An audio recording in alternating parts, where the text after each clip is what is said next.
Welcome to Mayor's Moments. I'm Jim Larkin, and joining me is Willowick Mayor Rich Fondy. How you doing? All right, and you? Good. Well, we can start off with some challenging news, shall we say?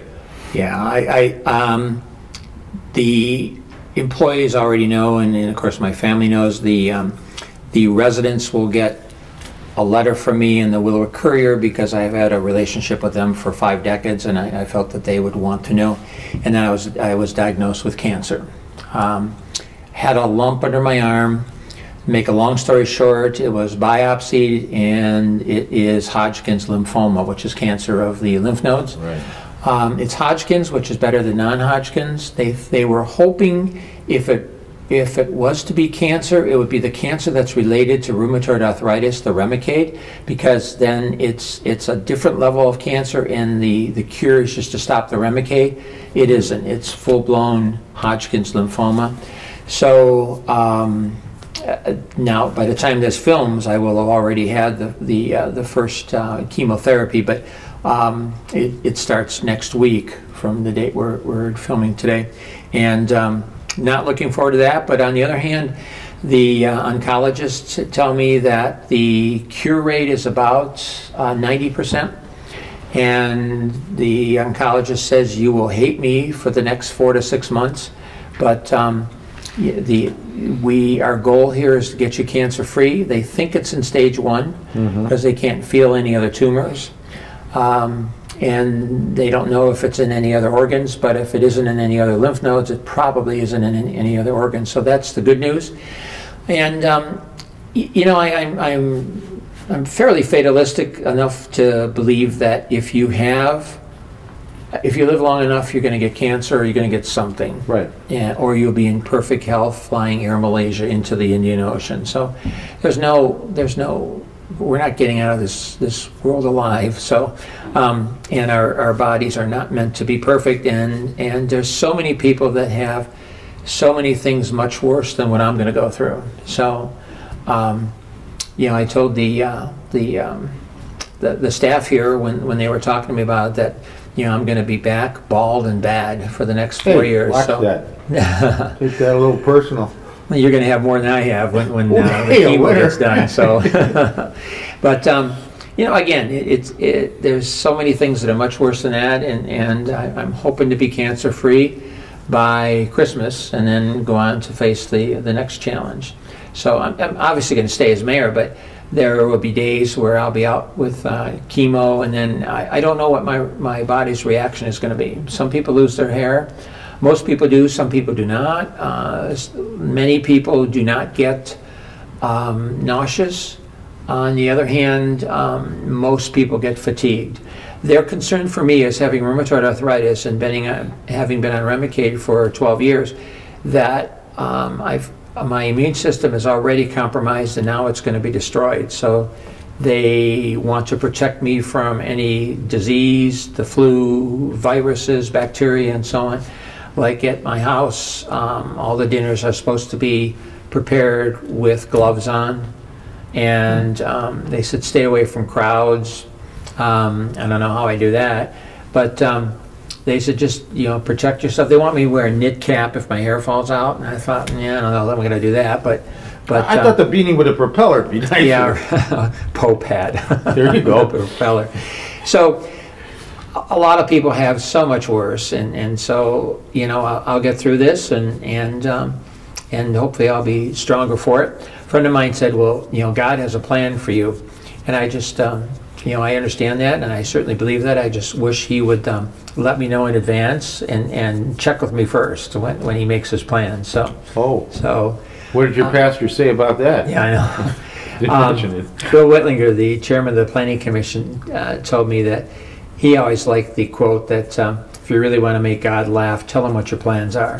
So I guess there's a lot of wisdom in that. So, but I'll get through it. And there's a lot of people praying, and I've told people, pray for everyone in the city who's got things as bad or much worse than what I got. You know, that they need prayer too. So a lot of it is going to be your approach and your attitude towards it. You know, I visit patients, heart patients, every Wednesday, and there's a big difference between the attitude. You know.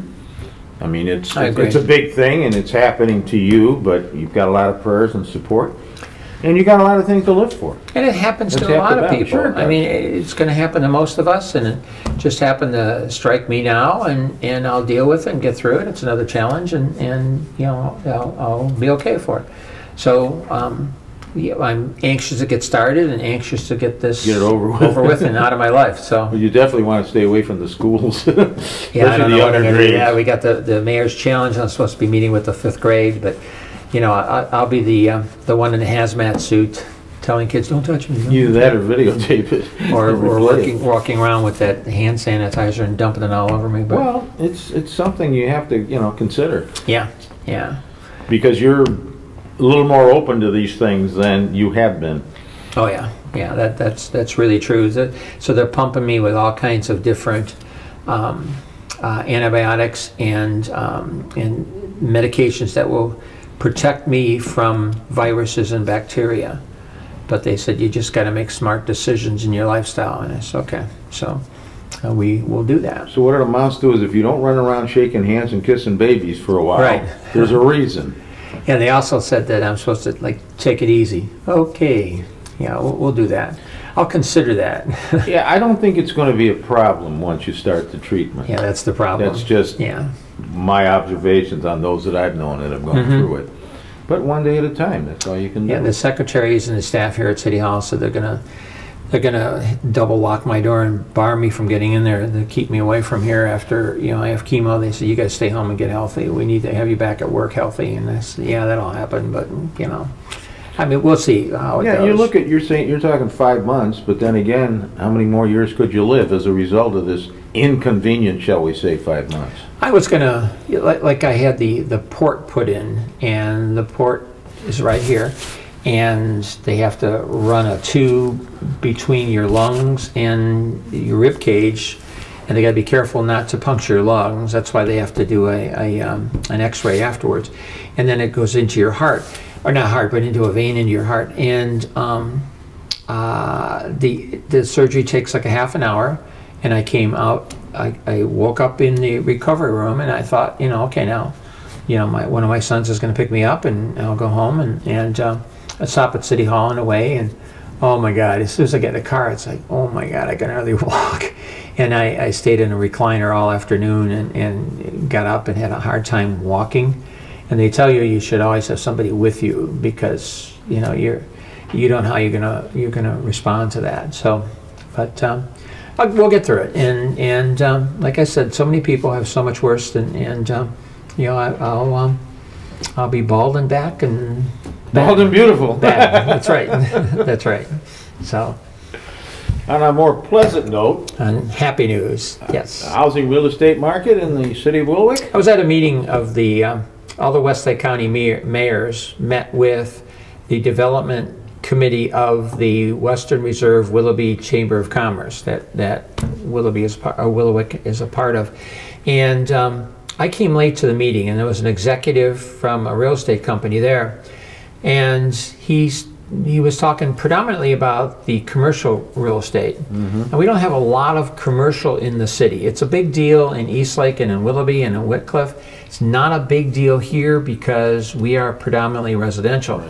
And then he segued over to talking about residential, and he said the hot market in Lake County right now is Willowick. And I perked up, and he then figured out who I was, and he said, "You're the mayor of Willowick." And I said, "Yeah, we do see a lot of houses being sold." And he said they're being sold a lot, and he says the prices are going up. Your community has a lot of amenities, good services, good schools, good recreation and parks and so on, and affordable houses. As a matter of fact, we were ranked 6th in the Cleveland Magazine in the June issue of this year for the best affordable suburbs, and they rank ordered almost 40 of them. Willoughby and Whitcliffe are also in the top 10. And affordable housing is, the average price is under $141,000, which that's still an expensive home in this market. And Willowick ranked 6th. We're always in the top, and so we're kind of proud of that. And so that's good news. And we have sold, I should say, excuse me, the community sold to young families, to new families, 73 homes since January 1st. So from January 1st to June 30th, and lots of homes transferred. But Sue Wolvish, my administrative assistant, rank orders them so that she's just making a list of homes that transfer to families. And there were 73 of them. And we can see that in the schools because they're looking to add another second grade and another kindergarten over at Royalview to pick up these new kids that are moving in. So that's good news for the city of Willowick, you know. And even I talked to the superintendent, he was here for a meeting, and cough comes with the cancer, incidentally. He did say that he'd rather deal with a growing enrollment than a shrinking enrollment where you have to close schools. Willoughby Eastlake is the largest district in the county now, and last year they had 500 more kids than Mentor, and it looks like Mentor shrank a little more, and Willoughby Eastlake picked up a little more, especially in Willoughby and in Willowick. So it's good news for us, which if you segue over to the financial outlook, the finance director and I met with all of City Council, although it's a finance meeting, but we encourage all 7 councilmen to be there. And we talked about the where we stand now in the middle of the year and how things look and so on. And the things are getting more optimistic. We're not to where we want to be. We're not to where we will no longer deficit spend, but it seems to be turning around. The problem with cities, though, is we are still taking in less money. We're taking in an amount of money that doesn't support the expenditures. And so we're deficit spending. All cities are deficit spending. And they're going through their carryovers. And there's a number of reasons for that. One is the state cutbacks a couple years ago. And they're still cutting back. They're cutting back the rollback, which nobody understands. I'll explain it in a minute. But also, the other bigger issue is that our expenses go up because we're predominantly a service-oriented organization. So 80-some% of our budget is people and services. And yet our revenue is dropping, which shocks people. You know, when they say, my taxes went up, what are you doing with my taxes? And we as mayors always want to say, look, just because the mayor is the most visible elected official in the community doesn't mean that he's the one collecting your money. It's the school system's 58% of your property tax. The city's only 20%. And we have not asked for a tax increase in 18 years. Now, some residents will argue, well, you had that issue on the ballot for the trash. Absolutely.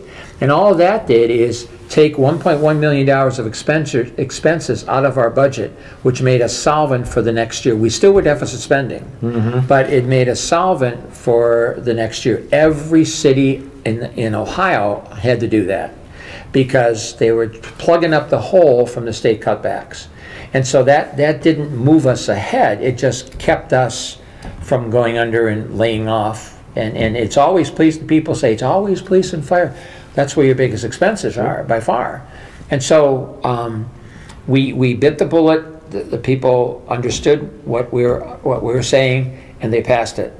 So, but we're still spending more than we're taking in, and we've been doing that for 2 years. Now, again, Wickliffe is doing that. Eastlake isn't anymore because they're already at the bottom. They have no carryover. That's right. Willoughby Hills is doing it. Mentor's doing it. Willoughby's doing it. And the reason for that is just in the last couple years, when the property values drop, the levies, and we have a big levy that's 10 mils in the general fund, those levies collect less because the property values dropped, and therefore the city gets less. And then people will say, then why are my taxes going up? And the answer to that is because in the last 3 years, you went to the ballot and said yes, yes, yes, yes, yes, yes to a whole bunch of tax issues. You raised your taxes a bunch of times. I'm not going to string out all all the levies and all the tax issues where people increase their taxes, because I would argue that every one of those is good for the community. Sure. I mean, how can you argue against children with disabilities? How can you argue against a community college system or the school system and so on? But the fact is, those will raise your taxes. Yeah, it'll cost money. The city doesn't collect a dime on those. No. We have taken in less and less and less and less, and we have tried to do more and more and more and more with less and less and less and less. Every city's been doing that. Sure. And you can argue then, the first question that may come into your mind is, well, shouldn't the city just spend what it takes in? And that was the argument in 2 nearby cities where some councilmen did not vote for the budget because the budget was deficit spending. And they said we should only spend what we take in. Well, that's fine for your home budget. That makes sense to you and I running Sure. our households. It doesn't make sense for a municipality because it means you're cutting back. And when you cut back, you're laying off people and you're reducing services to your residents. So you don't reduce services to the people until you absolutely have to. Mm-hmm. And again, if it was our household, you'd say, well, you know what, in 2 years, we're going to be losing money here. We're going to be deficit spending. We better cut back. Right. That makes some sense. Okay, you don't go out to eat twice a week. You don't whatever. You don't get your hair done as often. Right. You don't buy hats. But the problem is that in a city, you're laying off police, fire, closing pools, whatever. You are hurting the people. Sure. And you've got a carryover. You've got a balance. Last year we had $1 million balance. So how do you justify laying people off and reducing services when you got $1 million budget? It doesn't make any sense. And so you wait until you absolutely have to. So you're spending all your reserves. Now again, intuitively, people don't understand that because you would never do that at home. But remember what a city is doing. It's providing services, the biggest 2, police and fire. And you don't want to cut those back until you absolutely have to. Now I'm hopeful, cross my fingers, that this coming year the general fund will still have enough in it, and I would hope then that we still see continued increases in income tax and continued increases in property tax. We are seeing it in income tax. Property tax we do not see because it comes in the triennium. Well, 2016 is the first year of the new triennium, 3 years. Mm-hmm. And so the auditor is going to give some indication in the next few weeks on what he is seeing as far as the data on housing values. Now we know they're going up. Sure. In this whole area, it's 1.6. We're hoping that it goes up more than that, and then our revenue turns around and starts coming back up to not to where it was 4 or 5 years ago, mm-hmm. but it starts coming back up, and it's a positive move. Will be deficit spending. It's not going to be enough to allow us to be flat. So I'm still chasing, trying to hold on to everything that we got. And hopefully somewhere down the line we aren't going to have to make a lot of cutbacks. I hope. It's wishful thinking. It's not likely. I think cutbacks are coming. Every city's going through the same thing. I just saw in the newspaper that Wycliffe's dispatchers just unionized because Wycliffe is starting to get into financial difficulty a lot because they've been deficit spending bigger than we have. Eastlake already there. Willoughby Hills is going to be there pretty soon. We're all in the same situation. It's just a matter of when we go over the cliff. We put some big dollars into the general fund on one-shot deals. We sold off the property to WODA, the company that's developing Willow Beach, and that enabled us to put $279,000 into the general fund. And then there was a police investigation where we were able to keep $200,000 roughly, and that went into what is called earned benefits. It's the payouts that people get when they retire. and the biggest retirements are coming in the police department. So we set that aside now so we wouldn't spend it. Yeah, 'cause And so that's sitting there also. So our general fund compared to last year is going to look almost the same. But we reminded City Council, remember, those are one-shot deals. Salaries and wages are not. So it's not sustainable to continue on this road without additional revenue. Does that make sense? Yeah. It's hard to understand taxes. You know, I mean, people think it's like your allowance, and it kind of is, but each tax levy operates kind of differently, whether it's charter millage or straight millage, whether it's inside millage, outside millage, and so you've got to kind of know what you're doing when you talk about budgeting. The other cutback that's going to go into effect, it won't affect Willowick yet. It could affect the school district being on the ballot for a bond issue, and that is, years ago, the state of Ohio said, look, if you guys support a state income tax, we'll pay part of your property tax, 12.5% of it. So it's called the rollback. If you look at the city budget, in the revenue budget, it says property tax rollback, and there's a number there. And that number represents 12% of whatever the millage, whatever the millage collected. And the state pays that. Well, the state is stopping that. Now, that's only for new money. So we'll still continue ours, but if we were ever to pass a new levy, and we're not looking to do that, but let's say the school district or Lakeland or the park district or somebody else decided to pass a new levy, then it used to be that your levy would collect 12.5% more because the state paid 12.5% of it. Now that money's not coming in. It's not going to be part of that levy. So you have to collect 12.5% more of those dollars in order to get what you needed before. In other words, you've got to collect more. You have to increase the millage in order to get what you wanted before. Does that make sense? You understand what I'm saying? But I was in finance. That's the difference. Oh, that's true. And so it's something you have no control over. We have no control over that. God Almighty in Columbus decided, and so any new levies that you come up with are going to have to be more money because you're not getting that 12. Right. It doesn't affect our old levies that are currently in place, and we have 2 that are up for renewal in November, but it will affect any new levies that anybody puts on the ballot. And so that's another hit from the state of Ohio to all the cities and school districts, again, because the state is keeping that money in their billions of dollars of surplus now that they have, literally, in Columbus. So it doesn't affect us, as I said. I think it's important enough for me to say that 3 or 4 times, but it's going to affect a lot of public agencies that are going out for tax money, because that money's not going to be available anymore. That's what's called the rollback when you hear that.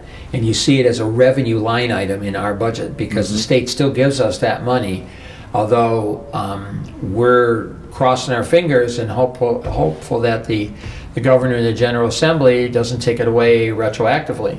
They could do that if they wanted to. We're not doing it at all, and then we lose a few $100,000 again. Yeah. Here we go, spiraling downward if the state were to do that. Right now, there's no indication that they will. They took away half the local government fund, which cost us about $800,000, $820,000. They took away the estate tax. That cost us anywhere between $200,000 and $400,000. Sometimes we collect $50,000. Sometimes we collect $400,000. It depends on who died.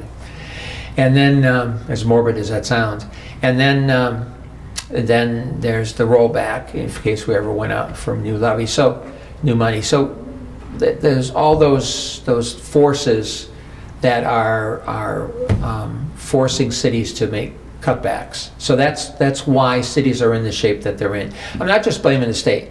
The economy the way it is with the housing crisis had a lot to do with it. It had more to do with it than anything. The values went down, the taxes went down. Values went down, the taxes go down. You know, people don't understand that. Well, the value of my house went down, but my taxes went up. But you said yes at the ballot a zillion times. And I understand why you did. Those things are important to a community. But understand that please don't blame the mayors and the cities. They don't spend that money, you know? No. I always told I told Father Steve at St. Mary Magdalene, the next time that there's a gospel reading on the tax collectors, the bad tax collectors, and Jesus referring to these evil people as like they're as bad as tax collectors, I want to give the rebuttal. Point, counterpoint. Rebutting Jesus' argues on tax collecting will be the mayor of Willowick. I don't collect it though, I only spend it, but we're collecting less. So, but the financial outlook isn't as bleak as it could be, but we're still going to be deficit spending to the tune of probably $500,000, and we may, if council agrees, be able to do that for one more year, but then it's over. Then you're like everybody else in the area. And then we're over the cliff. We'll be following Wycliffe. Eastwick's already there. Willoughby Hills will be following us, and I think Willoughby's pretty solvent, but they got the hospital, they got a lot of retail, and they got some industrial, so they'll be okay. We don't have that, so we'll have to wait and see. So. Got a couple ballot issues coming up? Yeah, there's 2 renewals. Again, we don't ask for tax increases. They are renewals. One is police and fire capital. That's where we buy police cars, fire trucks, those kind of things. That's up for renewal. And the other is sewer laterals. That's an unusual levy. And laterals are the sewers, the storm and sanitary sewers that come out of your house and go to the street. We as property owners own them. The city does not own them. The city cannot fix them. If your laterals are bad, they're your responsibility, not the taxpayers. Everybody thinks it's a sewer, fix these. No, it's private property. We can no more fix your laterals as we can come in and fix your refrigerator that isn't working. But Willowick is different because the people, the highest authority in the city, said yes on a sewer lateral levy. And the way it used to be is if you go to sell your house at point of sale, and your sewer system fails from the T to the house, you have to pay for that. But if it also fails from the street to your T, the city will pay for that out of the sewer lateral levy. And again, why are we allowed to do that if it's private property? Why are we allowed to make a private improvement on private property with public money? Because the highest authority in the city, the residents, the voters, have said yes to that. And so that's what the sewer lateral levy is. It has nothing to do with fixing the mains or stopping basement backup, or which we haven't had in 2 years anyway. I know, I shouldn't say that. We'll delete that part. Boy, you're going to get some phone calls. We'll delete that part as soon as the clouds will be coming over. It hasn't rained in a while. That's right. But one of the things that people think, if it's underground and it's a sewer, then the city's responsible for it. No, it's only the laterals, and most basement backups come from laterals because of the old clay pipes. They collapse, tree roots get into them, they're cracked, and so the storm leaks into the sanitary because they're above each other. Sometimes they're in the same trench. Yeah. And so during a heavy storm, it acts as one sewer, and then if you have a tree root in there or you have any kind of blockage at all in your lateral, it's coming right up your sanitary and into your basement. You know, people say my basement's flooding. Well, it really isn't flooding. What's happening is you're raining into your basement. Your storm is leaking into the sanitary and backing into the basement. Because people will say, well, thank God it's clean water. Well, it really isn't clean. It's from the sanitary, but it's rainwater from your roof because you're flooding yourself. Your laterals need to be fixed, and that's why we require people to fix them at point of sale. Everybody does that. Every city does that. But this helps the expense if it's from the T to the street. So that's up for renewal. So both of them are up for renewal. It will not be a tax increase. And I always tell the residents, be real careful when you see public agencies talk about tax issues. If it's a new issue, it's new taxes. That will increase your taxes. Right. Be careful with the wording. If it says it's a renewal, it's a replacement, and it was 3 mils before, it's going to be 3 mils now. It's a replacement. Yeah. People don't understand taxes, and they'll say, "Oh, okay, that's a renewal." No, it isn't. It's based on the new appraisals, and if the values of the houses have gone up, your taxes will also. So it's not a renewal. It's a replacement. And because it looks like it was 3 mills and now it's going to be 3 mills, it'll be the same. It won't be. Because if those 3 mills were levied 10 years ago, and then they're back for a renewal, a replacement 10 years later, it's going to increase taxes. Sometimes they don't come right out and say that, and I try to educate our people to understand that replacement means your taxes are going to go up, even though it says 3 mills replaced with 3 mills. Now, Willowick never does that. We only renewal. And the problem with that is the levies collect less every year because of what's called House Bill 920, where you can't collect any more than the year it was passed. Right. Like our recreation capital improvement, that was passed in 1987, and the money from that levy built Dudley Pool, because Dudley Pool at the time was about $350,000. That levy was going to bring in that much money over a 5-year period, so we were able to borrow the money and build the pool. Now, of course, that's $1 million pool. You wouldn't do that, but also that levy brings in the same amount of money it did then, $67,000 a year. That's peanuts to maintain public lands and parks and our buildings and pools like we do. But we don't replace it. We just keep renewing it because we don't want to add to the tax burden of our residents. So ours are always renewals. So I just want people to know that. So those are renewals. It makes a big difference. Got a little bit on road construction. Yeah, you know, and again, it goes right back to how levies are bringing in less. It used to be that our road levy would bring in enough money that I would be able to plan on resurfacing 6 roads. Back 4 years ago, we would do 3 big roads, 3 small roads, and I would intersperse them between the 3 wards. And we were rocking. We were doing really well. And the levy would bring in about $860,000 a year. And then with that $860,000, we would resurface roads. Well, now we've got to saw cut and fix winter damage on streets like Bay Ridge. There's a number of other streets where we're saw cutting and cutting out concrete. And then the levy itself brings in $100,000 a year less than it used to because of the devaluation. And then the cost of construction, the bids have gone up. So we do less with that levy because it collects so much less. It's very frustrating. So this year we're only able to do 3 roads. And we decided to do the roads that are right around the schools because they're crumbling. And so we did 315 is being done. Ronald is being finished. We started Ronald last year. We were finishing it this year. And then Short Penley. Short Penley goes from Ronald to Royal View right out as soon as you pull out of the school complex. Now, we don't like to do road construction in August. You know, that's crazy. But the problem is there's 3 problems. Number 1, you cannot budget what you don't have. And we do our road construction with a levy, and the levy money only comes in twice a year, and it isn't in earlier. So you cannot, even though you know it's coming in, it is illegal for the city to budget money they don't have. They have to, on the certificate of resources, the finance director has to verify that the money is there, and it isn't until it comes in from the county after they collected its property taxes.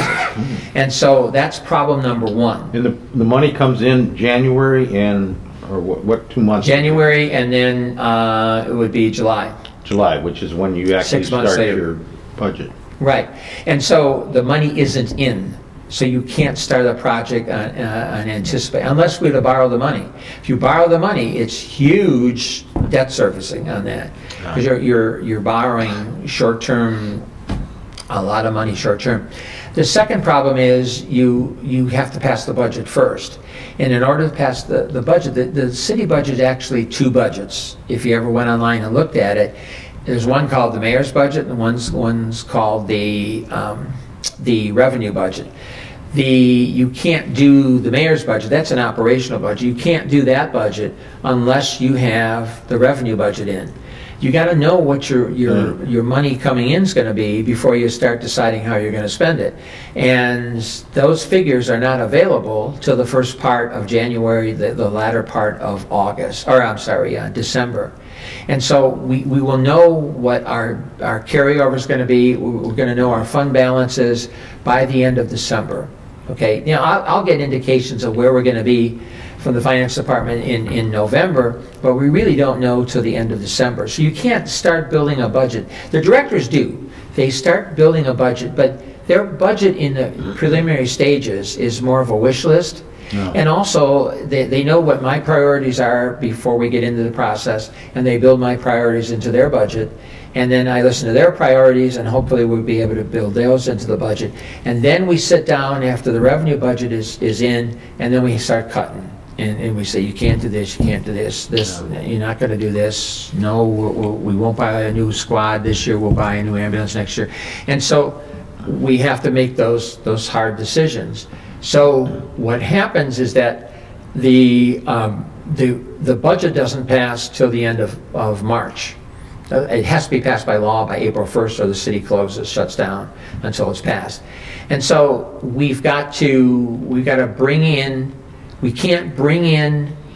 You can't start spending money until the budget is passed. You have a temporary budget, but the temporary budget is approximately 20% of the entire budget, because it's just a guess.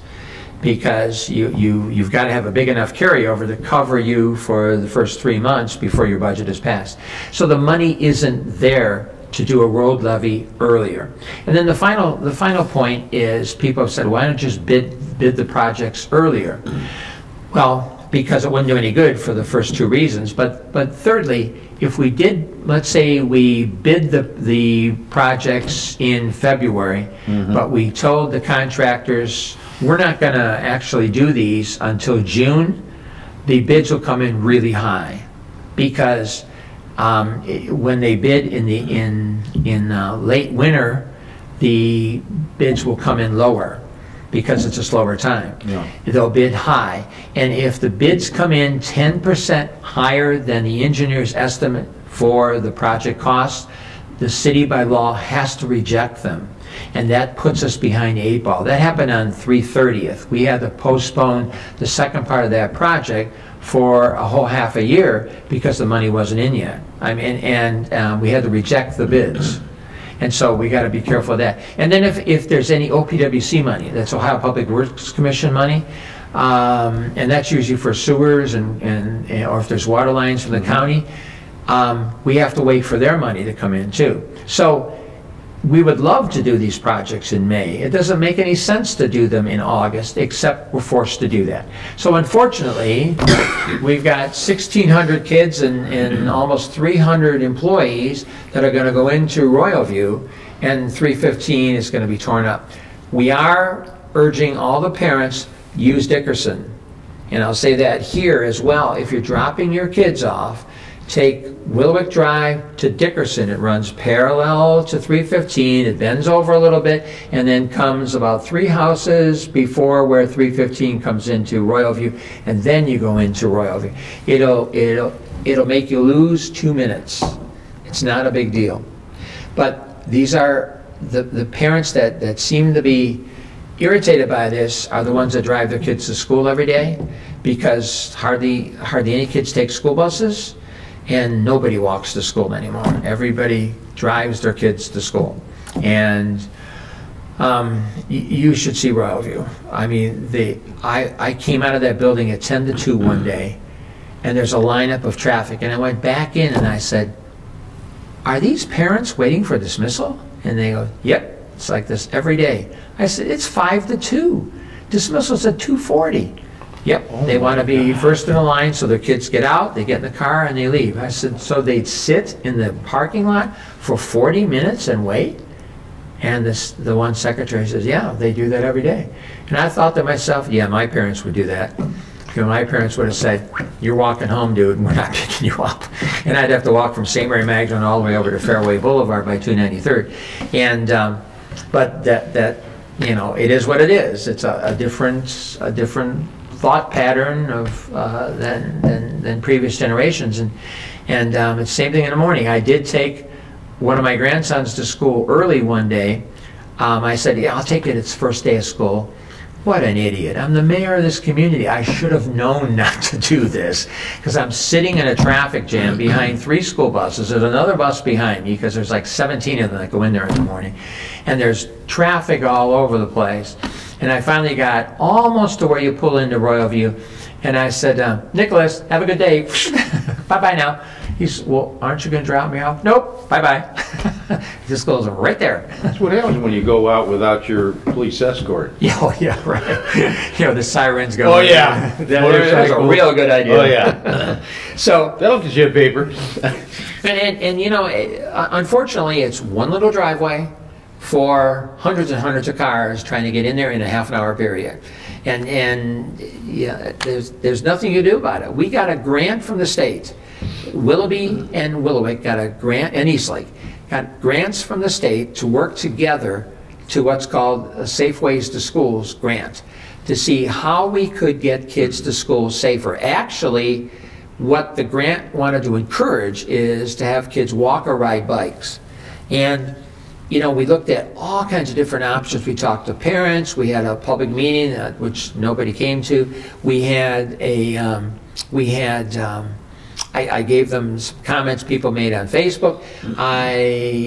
We walked around over there with the principal and the operations director, Steve Nethick, trying to figure out what could we do here and how could we spend this money to improve the traffic patterns here.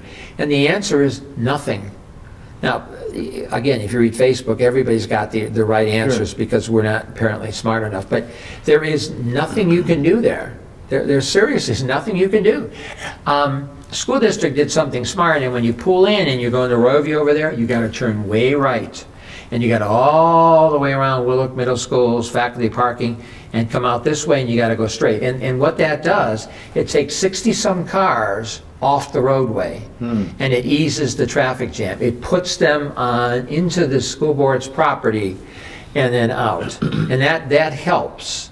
And that was a smart move on their part. But then parents will try to sneak over, and they'll sneak over, and then all of a sudden somebody else who snuck over is dropping their kids off, and you're sitting there right trying to get into that driveway, and you just blocked everybody behind you, including a couple school buses. So everything behind you gets blocked up. So we looked at, should we put a light there? Should the state would flip out? They wouldn't allow that. Should we put more crossing guards? What do we do? And there were no easy answers. So the state says, hey, we'll buy you some bike racks. You need some new bike racks. Well, thank you very much, but you know, we'll have state-of-the-art bike racks, but you know what we need is a miracle or a triple parking garage or something over there, and I don't know what the answer is. So I even thought about having parents drop kids off at Dudley and then shuttle the kids over there, but that won't work. They won't do it. No. So I wouldn't do that either. It's just not an idea that I would do. So that the whole situation over there is going to be compounded because we're forced to rip up Ronald and 315 and Penley at the same time school starts. But you know, it is what it is. We either do it now or we don't do it. If you wait till next year, people may say, well, then wait and do it later. Later is next August. See, because you're always tied into that July thing. You're always tied into that July thing, exactly. And so you're forced to do what you do. I mean, when people say it's unsafe and why does the city do this, and they're yelling at me about it, do you think we didn't think about that? You know, we just don't have a choice. You're kind of stuck. It's one of those forces that you have no control over. So that's for sure. I'll think about that at chemotherapy as I'm sitting here having junk poisons dripped into me. Something along that line. Well, Yeah. listen, thank you very much. The prayers are with you. Oh, thank One you. day at a time. Yep. And I'll get through this and might not be a bad idea to listen to some of the people in your life. I mean, like you already said, you thought you were going to go do work, and then you go, I don't know about this. Take it one day at a time, and, you know, focus on yourself. Yeah, my family said the same thing. They frankly didn't want me to run another term. They said, Dad, we're really tired of this mayor thing. And my kids hate being the mayor's kids. My grandkids think it's cool now. You're younger. Yes. My 16-year-old granddaughter, she's tired of it. You know, she just wants to be herself. She doesn't want to be the mayor's granddaughter anymore, and she's tired of that. It gets old after a while, and I decided one more term, and nobody filed to run. So this is the fifth time, my fifth term, and it's the fourth time I will be unopposed. It's pretty much unprecedented. It's never happened before. So I have no opposition. So I'm assured to be the mayor for the next 4.5 years. Yeah, there's still some things I want to get done, and even Gives you stuff to look forward to. City council. But you can't do that if you don't behave yourself. Right. And I don't behave. I'm not going to sit here and tell you I do. But City council and I, you know, we get along pretty well as a team, and there's a reason for that. City council and the administration get along really well. I mean, some of the administrators talk about, oh no, not another council meeting. But I said, you know, really, it's not contentious like other cities. It's pretty much business as usual. Everything is what we have to do, and you don't see the arguments and so on. And we don't always agree. And the residents don't want the 7 councilmen and the mayor to agree. The 7 councilmen don't always agree. Sometimes they don't agree with me. Some councilmen will. It's rare because there aren't too many things that are controversial that come to this table, but sometimes it does. But I was talking to Sue Rovers about it, and the reason for that is you have, whether you like it or not or believe it or not, you have 8 elected officials in this community that have the best interests of the residents at heart. They are not into power and status and authority or anything like that. If you come to a council meeting, you never get that sense. They are in it because they want what's best for the city and they want what's best for the residents. And we don't always agree. They don't always agree. But when we leave, there's no animosity at all because, you know, the residents don't want you to agree on everything. Yeah. And so we work together well as a team. You know, when I found out about the cancer, I told my family first, and then I called all 7 councilmen. I said, I wanted you guys to know first after I talked to the 2 chiefs and all the directors and let them know. I wanted you to know that, you know, I was diagnosed with cancer, and they're very concerned, and they're concerned about the future of the city. And I said, I'll be here for 4 more years. Let's not worry. I'm not sure what I'm doing for dinner tonight, let alone 4 years from now.